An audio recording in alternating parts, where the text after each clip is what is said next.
Men called me the Spider long before I came to Westeros.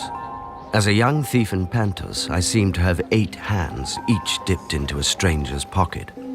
But the other thieves didn't appreciate my skill, and they had size and strength that I couldn't match.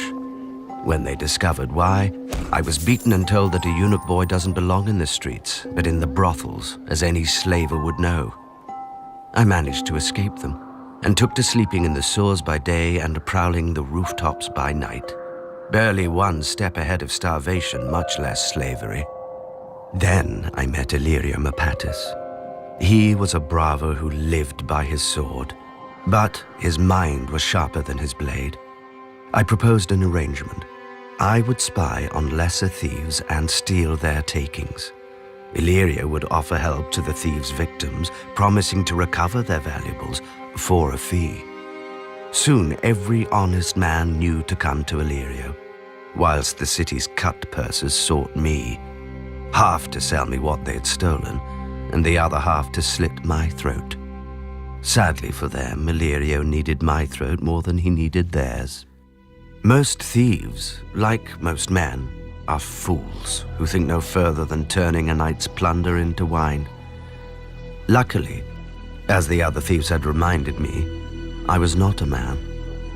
Nor were those I hired with the gold we earned. I chose the smallest orphan boys and girls, the ones who were as quick and quiet as me, and taught them to climb walls and slip down chimneys. My little birds left the shiny trinkets for common thieves, and instead stole letters, ledgers, and charts.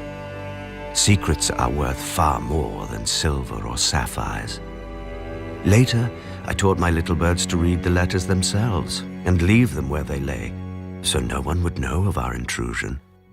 Illyrio and I grew so rich that Illyrio wed a princess of Pentos, whilst whispers of my talents reached the ears of a very anxious king across the narrow sea, who did not trust his son, nor his wife, nor his hand.